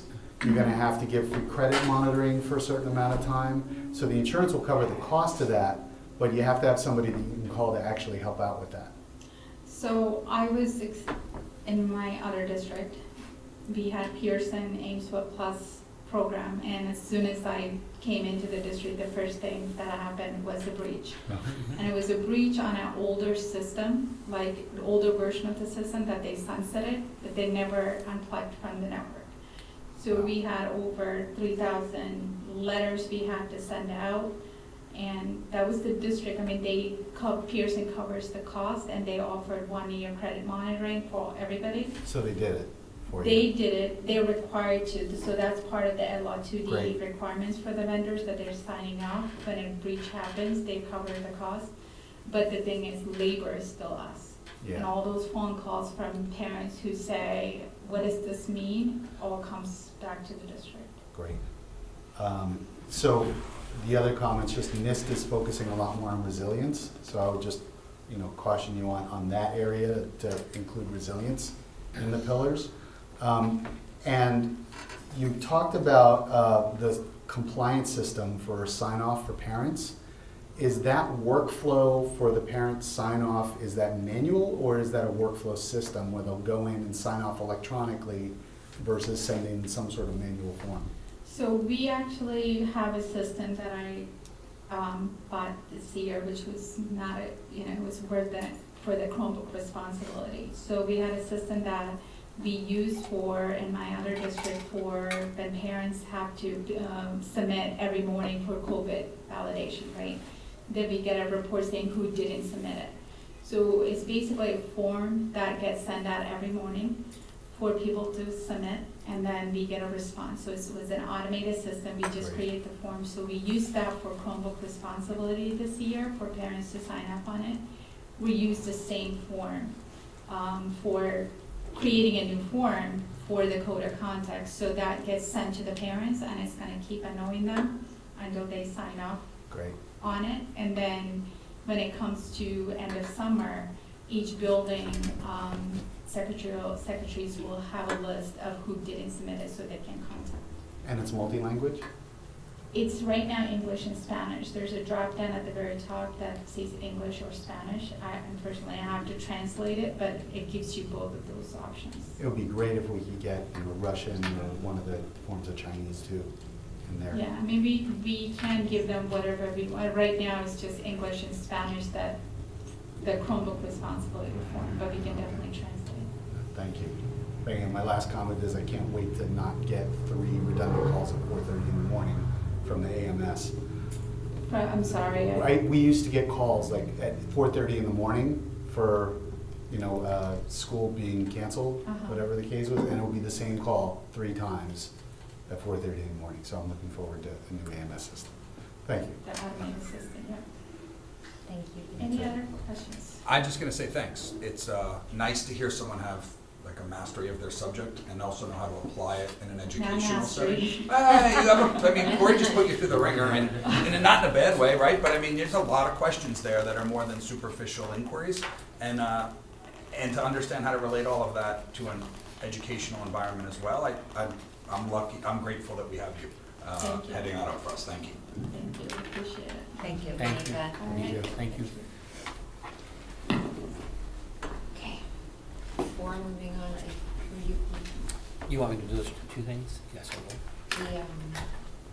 the update from the meeting that you Yes, thank you for reminding that. What we were discussing was I'm also a member of the decommissioning of Indian Point, and I've had a meeting. Formally, there's another one coming up within the month. But with that, you may recall in earlier communications that there was money available to the district for monitoring, and what we wanted to do is get a baseline, particularly at BB, and then we found that money was being used by the commission for something else. So first thing I asked for was to get it reinstated, and what they did was reinstate it. So we had reported to the board that we did get the $500,000 back, and the contract came through just recently. It is at our attorney's office ready to sign so that we'll have the money on hand. In the meantime, since I arrived, I've been looking at ways to create a monitoring system for our buildings in order to set up something separate from what's going on at Indian Point so that we would maintain the control of it, and the monitoring of it would be, well, through us, but not through the state or any other organization that was connected to Indian Point, so that we had our own independent way of doing it. And that meeting went well. We had a report from a vendor that I was working with, and I believe we will have some quotes on that particular. really pretty proprietary, so it's probably one vendor that's going to be able to do this because it was really a very high level, and I'm not allowed to say certain things in public because it's confidential, so I won't. But at any rate, it's something that we were very impressed with, and we will have more to report on it. Hopefully we'll be able to implement that shortly so that whatever we do would be in place prior to any decommissioning, which is actually deconstructing the buildings. So anything that is related to the domes and any of the radiation would be able to monitor that. So that's ready to go shortly, and the board will be getting more information, and the public will get more on that as soon as we're there. So that was incredibly impressive. I knew Jeremy was there. That was an incredibly impressive presentation, and you brought in probably best-in-class operators for that. If anyone is concerned about what's the monitoring may or may not look like, I don't think that anyone would select a better provider than the one that gave the presentation, and their resume is ridiculously impressive. Awesome. Thank you. The only other one I want to mention was, I just want to make sure that the substitute thing was under the personnel, professional. I just want to mention it so that the public picks this up. We've been dealing with the issue since COVID about substitutes and having coverage for our teachers when they're absent. So we're trying to hit it from multiple ways because, to be honest with you, it runs our principals ragged all day long, trying to cover if there are a number of teachers out and then there were no substitutes. So there's ways to try to do that. What I'm interested in, one way is to get it covered, but the most important thing was to try to continue some semblance of instruction so that the students don't lose seat time with the particular class when a teacher is out. So what we did tonight, it was one of the items, I want to say that it was item, I forget where it was. 5.4. 5.1, thank you. 4. 4.1. 5.4. What is it, 5.4? 5.4, yeah.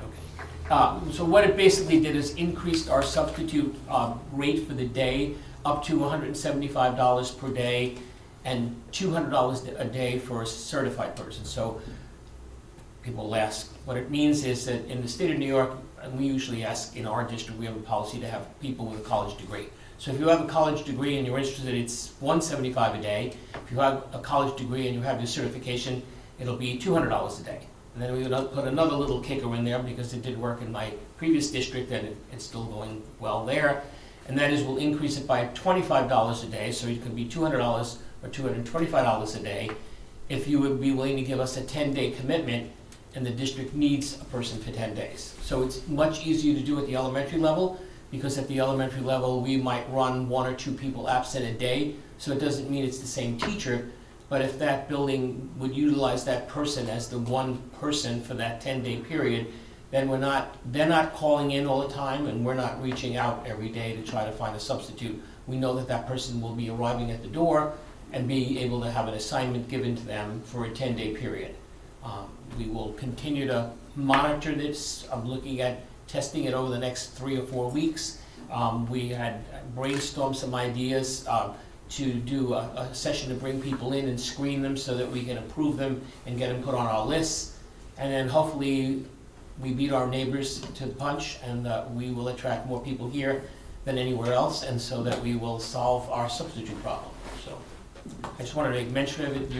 I'll make sure there's a press release going out and we'll try to solicit people to join us. Awesome. Thank you. Thank you. All right, any questions on those? Okay. Committee reports. Good to I know we have, yep. So Jeremy and I were at the safety committee meeting on May 18th.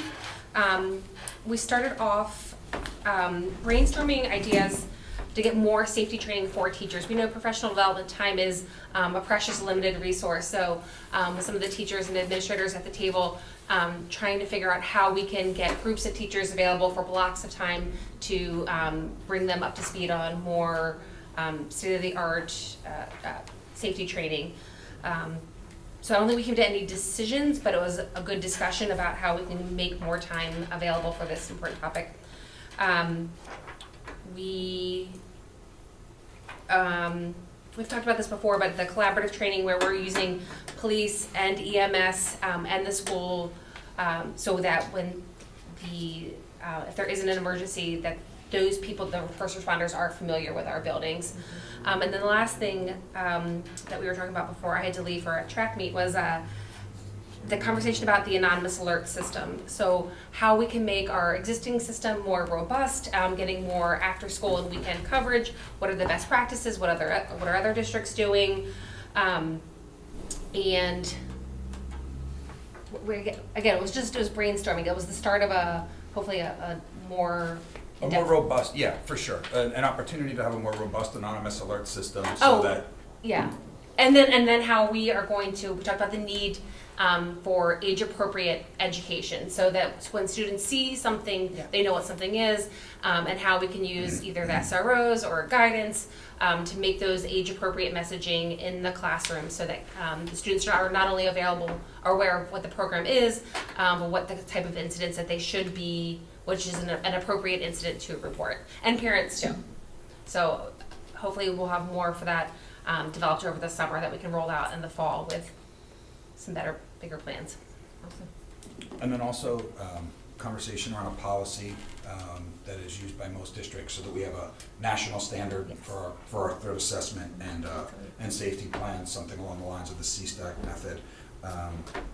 And then there was also a conversation about voting day, because we're using Frank G. Lindsay, and on election day, it's doesn't matter because there's nobody in the building, but on budget and school board vote, the building is utilized and there's students in the building. And 20 years ago, it was up through 20 years ago, it was a great opportunity for the community to be able to see the building and see the students, and as they're engaging and all the fun, but it's a new world that we have today.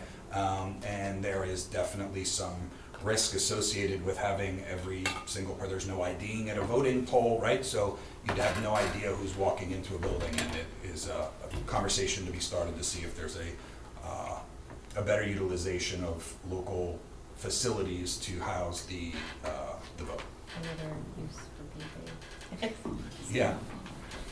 Great, that's awesome. Thank you, guys. Any other committees? All right, moving on. So our next section is for board comments and new business, and before we get into anything new, I'd like to talk about the item that's on the section, 11.1, the first reading of a revision to policy 0000, which is our district's mission statement. I don't have the mission statement. I have a copy here. Do you want me? Yeah. Thank you. Is this with? Yes. All right. So I will read the policy. Let me get through the important part, but this goes on for a really long time. Okay, so the Hendrick-Hudson School District communicates its educational philosophy through its mission statement and core beliefs. The mission. The mission of the Hendrick-Hudson School District, a dynamic, innovative, and supportive educational community, is to ensure each student is an engaged, passionate learner who achieves. There. I know, I'm wondering, do I have to read how it was You have first? to read the revision. Just the revision, okay. Sorry about that. Passionate learner who achieves their maximum potential and contributes to society. This is accomplished in a system. Move to wait further reading? Okay, so I'll just say that one more time since I botched it. The mission of the Hendrick-Hudson School District, a dynamic, innovative, and supportive educational community, is to ensure each student is an engaged, passionate learner who achieves their maximum potential and contributes to society. So if I move to wait further reading, do you need a second? I think so. Okay. Okay. All in favor? Right. Okay. All right, so that is the first reading of the suggested policy change. I don't know if anybody has questions, wants to comment. So I'm not sure that I like the idea of replacing versus either adding or deleting. So I think that we first the question is, we're removing the words his, or literally 3 words, his or her, replacing with their. Yes, am I, just for That's- anyone not yep. following along? Changing his or her, in my opinion, especially as we're working on a strategic plan, I'm not sure if it is appropriate or not, and I don't know what it does as a district in terms of creating some new protocol. Are teachers now going to be chastised if they use his or her or boys and girls in a classroom?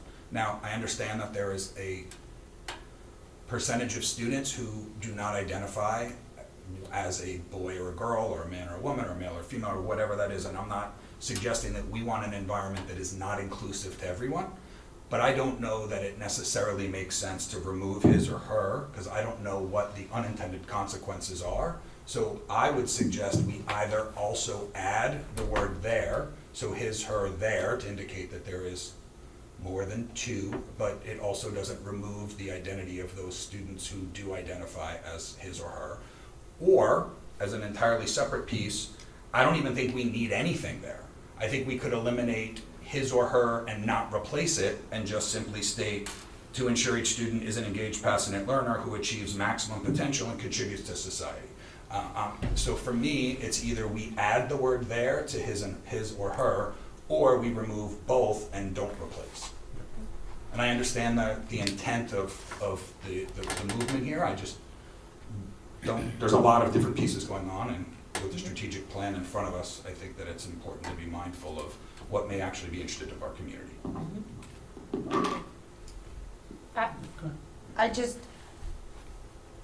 I'm just unclear on why we're doing this the way we're doing it procedurally. Because in 2008, your mission statement was revised through the strategic plan. In 2012, your mission statement was revised through your strategic plan. So if I'm just looking at past practices and have gone through the strategic planning process twice in my career, your mission statement is usually revised here and in other districts through the strategic planning process, which we're going through, and I agree with you, it has to be inclusive. But my point is more about procedurally how we do things. Like, are we setting precedent to say, forget how we used to do it, and this is how we're going to change it now? I'm just talking about procedures. I mean, it's got to get done. And I think that's why we're going through the strategic plan. Can I say anything? Yeah. So, can I make a couple Of comments? course. So Jeremy, I agree with you. Like, if you want to either remove his, her, and their, I think that's great. I think it's just as long as it's inclusive, that's fine. There are 3 other references within that mission statement that refer to there. So you might want to either make it consistent or remove it, right? So if there are 3 other references to there are no other references to his and her, you either make this there or eliminate it altogether in this. Stephanie, to your point, I understand procedure, but this is a very simple thing, and as the strategic plan is done, you can always update this again. This is a very, very simple change that will mean a lot to a number of students, and I think that if we're trying to be an inclusive board, let's just make the change that Jeremy suggested, right? Remove his, her, and their, or say his, her, or their, right? Not that big a deal. Make it consistent with the rest of the policy though, because as you referenced there 3 other times, either remove it there or do his, her, and their. But grammatically, there includes everybody. It includes his, her, and any other, right? Any other gender pronoun. Which is probably why it was used elsewhere in the document. Most likely. Yeah. Or was it plural? So I don't know. I didn't address the other Students points. there, right? Students there, so grammatically it's correct, and it's more inclusive if you use there. But if you look at the rest of the policy, there are 3 other locations where they reference there in terms of students. I don't have it to reference. I just Yeah, got a it's- little it's- screenshot of my thing. No worries. Yeah, but again, I don't have an issue. The inclusivity component, I think, is generally agreed to, and there's no dispute there. It's just a question of how do we get there? And we can figure out, those are my two I'm suggestions. happy with either of your Yeah. suggestions. Perfect. Well, that's Either for the one, I 7 people to 100% decide. agree. Yeah, okay, cool. What I don't agree with is waiting to make this change. Okay. Right? It sends a message to all our students that we care about them, and it sends a message to the community that we care about inclusiveness, and we can still make the changes from a procedural perspective related to the strategic plan. There's no reason why you can't do that. If you find that you need to make the changes, when I read through this mission statement, there's not a lot that needs to be changed. I think mission statements get revised. They do. Each strategic plan process, they've been revised in Hendrick Hudson Yep. since 2008. We've also received email correspondence from parents who want to weigh in on this revision. So I get what you're saying, and I, as an educator, Corey, I agree with you, but as my role up here is to make sure that we represent and are being totally transparent to community members, and we have not circumvented procedures before on how we do things. If we go down this road because it's easy, then what stops us from doing it for anything else that's easy, that someone wants to change, that they have a problem with? And since I've been on the board, you've been a stickler about procedures and how you should do things. And we are following the procedure, right? So I'll ask you a Actually, you're question. not though. We are, we're having 2 readings on an amendment to a policy. But past practice in this district since 2008, with each revision of the mission statement, and it's right in your policy up Hasn't at the been top. done since 2012. I 2012 know, was the it was last done in revision. 2008 with your So- strategic plan, and your other strategic plan was 2011 to 2016. That's why it was done in 2012. Okay. So what is the negative impact of making this change? Just lay it out for the community. What is the negative impact in the fact that you're going to send a message to the students that we No, don't... Yeah, I am sending a message to the students that we I'm care saying about. that the strategic plan process redoes the mission statement. And there's plenty of parents that have signed up for each committee. So what message am I sending? I'm waiting for their input because this is getting revised. So who are the people that don't want to make this change then? This is a very simple The parents thing. that emailed you, that you read, that 2. emailed the Board of Ed. Yes. Two people who said that somehow they don't want this to be changed because, and I can't understand the rationale behind it because it doesn't impact them. Okay, I'll tell you, because in some districts, teachers are reprimanded for saying, hey, boys and girls, come outside, or hey, guys, let's go to playtime. You're reprimanded. So some people might see this as a red flag. Well, I don't, but I'm saying that you are saying that that's where you're going. So if you don't, and you feel that this is inclusive, and we all feel that this is inclusive, I don't think shouldn't it's we just about make that. this? It's That's not what about, she's it has saying. nothing to do, it I- has She herself agrees with you. She's just saying that it Okay. shouldn't. But we're fighting over a procedural issue, but we this followed the is- procedure. But this is a first reading. This is a So, first right, I reading, mean, and I then don't, there's a we're not second reading voting, and a so I vote. don't, we did the first reading. This is But now how does it the work parent, if the you- public's opportunity. What happens if you were to say who achieves his, her, or their maximum potential, or you take it all away? Does that bring us back to a first reading and we have to do it again? No. No. Revise it. decide when we're gonna be doing it the second reading. Right, okay, got it. I mean, Steph, I totally agree with you. I also think that a lot of times, those dates, they probably really revamped the guts. I mean, Like this they is rewrote the important mission. to people Like- on all sides of it, so I'm on your page, right? I'm on your page. I think that we've been preaching community input, right? We don't wanna ignore that people wanna have input here. So I feel really torn over that. However, if you It's an leave easy his change. church I and agree with there- you. Right. But I still think that since we said we were gonna be transparent and we were looking for all community input, like you're saying that we read it again and then it becomes part of policy. Yeah, but you can change the policy again, choose, Right. change Yeah. the statement again. You change the policy, you do, when you're ready with the strategic plan, which is probably gonna take a little I haven't longer. heard anything about the mission. No, I haven't. No, Right? I was gonna ask. I don't think, No I one don't has know been if it's, discussed. No one has which said is anything about the crazy. mission statement, which is why I asked for this change. Right? And that was my point. So the mission statement has not, which is what I've been asking for 2 years for this change. And I was thinking Okay. that why you didn't get the change for 2 years. And Because that's we were all, waiting because for- you were we waiting were for the waiting. strategic And plan. now it looks like in the strategic plan, they are not discussing changing the mission statement. That's, I'm just saying, they haven't the discussed mission it. statement kind of goes with No. everything you redo with the strategic plan. But I don't No. believe, I agree that I haven't seen any paperwork or even a discussion I haven't on the heard mission. anything. I know they have pillars that they're discussing, but I So- haven't seen this on there. You're probably talking months, or even a year, or maybe another year before the mission statement is changed. But in that case, you will go through a first reading, you will go through a second reading, and you make that change. but that, I'm asking for something very simple, just to do it for now, just so that everyone feels included in this district. That's all I'm asking for. I get that, and I am torn, because reading those emails and hearing, I completely get it.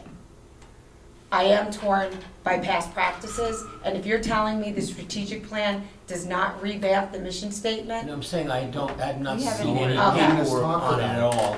Nobody Where is- it's not come to the surface yet. There's not one pillar Does anybody- that is assigned to rewrite the mission statement. Right, and if it's on some list, it's not risen to a high priority. I would imagine it would be in 3 or 4, and Yeah. I don't remember seeing it. Let me could make be a wrong. suggestion that I can speak to Ronnie to see at Education Elements if that was the plan. Or has it been discussed at some point and they decided, no, we're leaving it alone and we're working off the pillars? So I can get that information back to you. I sort of do remember in the beginning when we went through our mission, we sort of developed our pillars off of our this. mission statement. So we almost was thinking. Yeah, like, when we went through our vision and mission, I remember that's sort of how we developed what our pillars would be. I would hope our vision changed a little bit since 2012. I mean, Not I said- necessarily. I Like, think if they're you pretty, A mission is supposed to, or a vision, right? So a vision is supposed to be very static, right? It is something that you look at for the future, and that's our huge vision. A mission usually is something tactically how you accomplish that vision, but we don't have the separation of vision and mission. So I think the mission itself is a combination of vision and mission. And this mission statement, if you look at it, right, educating, being supportive educational community, like, if you look at that first paragraph, that's probably your vision. That's static, that's not gonna change.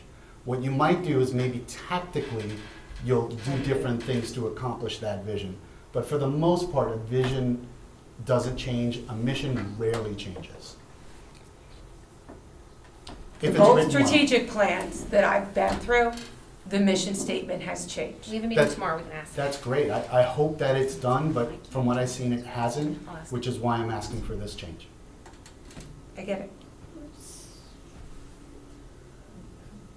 Guess what the preference is. So do we want to go with I'm good with either of Jeremy's recommendations. I like the idea of being consistent throughout the document. However we do it. There is consistent throughout the document, and you can refer to it later. I'll most show of the,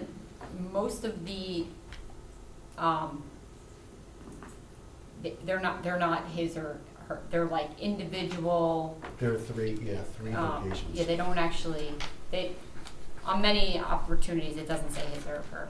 It just. There is no reference to his or her except for in the top. That is true. Okay. Should we wait for community feedback, whether people are gonna come and speak next meeting, or we're gonna Well, get some that's more the whole emails? point of the Yeah. next 2 weeks, right? So we do the first reading, you get everybody's feedback the next 2 weeks, and then when we have the next meeting, we can also open it to community comment before we vote on it. Well, we can't vote on it if Until it's you not decide written which- properly. So Well, really, we if would we do write it a it. third time, is what it sounds like may make the most sense. Yeah, we're 'Cause gonna if I have to wait a understand, we have a couple. meeting on No, the that's- 14th and the 28th, but hear me Yeah. out one sec. What we have to do and what we can do don't have to be the same thing as what I'm saying. And I'm not suggesting we don't make the change. We talked about this. Yeah. I'm with you, right? I understand where you're coming from. And to give 2 readings is what we have to do. But maybe we can look through this document and see those other 3 scenarios, and if they're, I think we should read some of the mission statements. yeah. Do you want me Yes. to read Yep. the sentences? Yeah. Where they No, have- no, no. No, about looking what other, Yeah, I'm just saying, because then we New can York come State back area. with a revision for next week, read it, and then vote on it at the following, and that Yeah. will be the last meeting of the year. Well, the last meeting of the year for Ally and I is the 14th, no, there's something else. right? Is there a 28th meeting? No. I didn't think there was a We'll 28th add it. meeting. No, she's. Oh, do you want one more? There's You want the to last to 14th. rock? There's the 14th, and then we go Harvey, into pencil that in. July. Oh, I thought I'm there was busy. one more. Because at the end of the I'm school sorry. year. I thought there was one more. Yeah, no. 2 Ally and weeks I have on been the counting the 14th. days. But for the next meeting, One more we can meeting. bring other mission, we can bring other mission statements from surrounding districts. But then we can't Especially- vote But at then the we next can't vote. meeting. Why can't Yeah, we? you can. As You long can as vote no on this in the one's, same meeting. no No. one's changed. It Yes. has to be, the policy has to be written. No, an Yes, an but Carmen, amendment. let them know. Change up there for you to vote That's on. right. An amendment, so if you look at this policy, the amendment and the reading and the vote are the same date. Okay, because in an Yes, that's amendment, right. historically for this board, you can do a reading and a vote on the same date. For a new policy, you have 2 separate So you readings. prepare multiple? That's been our procedure. No, you need to find out what's the preference. That's what I'm saying. That's why if we don't know right Well, now. you haven't asked them. Ask them what they want. No, they don't want it. They don't want to know right now. Everyone wants to come back at the next meeting to, No, I would like to make a To vote motion on, yeah. to vote on the newly proposed wording. And either of Jeremy's suggestions are fine with me. I'm Today? fine with, yeah. Well, you propose on the wording, then what you do is you create the new document, and then you read it again the second time in 2 We'll weeks. get feedback. So we're gonna put 2 options and you guys are gonna vote on the next one. We're gonna either be there or, what is it, Or his, his, her, or there. his, her, or And there, you guys are gonna there, vote on or, which one you want. or there. Well, none. Is it Or- his slash Or not. her slash there? Well, you can't have 3, Comma. because then you have a split board. No, I meant, is it his, her, So- there, or just So just to not? call out, like, where I think there's slight differences, right, which is why I'm suggesting the way I did. When, in the last bullet point, it's a plural when we use there, it's, Correct. right, and this is a singular. No, this is a plural, it refers to students. No, it says student, singular. It says, hold on, I don't have it in front of me. To ensure each student. Each student is a plural. Each student is a plural. Because that's multiple students. You It's could not say each singular. student, no, it's not. A student. I'm is not Lisa, are a you an English teacher? I'm not, but we're. A student is a singular. I don't know, what, any English No, I teachers agree. watching? Each student Each is plural. student is Thank you. plural. In this case, Defer you're to the referring to- lifelong educator. Each student, sorry, I'm blocking. that's all I'm just saying. Okay. Then why did we say each student with his or her? That makes it singular, doesn't it? That's why I'm saying it's grammatically incorrect if you follow the rest of the document. So why don't we just take it out? That's fine. I'm It saying that's sounds okay. weird if you Take take it it out. out. I mean, I don't know, it doesn't sound grammatically correct if you take it out, I'll be honest. No, Achieves you can say maximum each That's the potential. learner who It's a little achieves rough. maximum potential. It's a terrible and- sentence as it is. I don't love our mission It's statement. not written well. And then you wanna revise the whole thing? No, I Not that don't, no, we don't. Another day. No, I think. That's supposed to be part of the strategic plan. It is supposed to be part of the I'm strategic. gonna ask Ronnie what they're doing. Yeah, we can talk about it So tomorrow. which options do you want to put on the But table you need for to the put in next options meeting? so you know what you're coming back to vote for. Yeah, what do you guys want on the table for the rest of the meeting? I mean, it's either, is it none or there? I don't, right? I mean, I Right, think none those or are the two that, because the Well, his, his, her, her, there. there is His, weird, her, there is. not grammatically correct. So it's either none or there. I mean, those are both, I don't know if then with nothing is grammatically correct. I guess I'd have to. It works. Sounds great. It works. It Sounds just doesn't weird. sound great, but it works. Just take it out. Ugh. Either way. I mean, it's gonna get revised anyway. Your Eventually. please tell me that your strategic plan is revising the mission I statement. actually really don't remember it. And if you look at our bullet points, those are our pillars. Yep. Literally, those are our Came pillars. from our mission statement.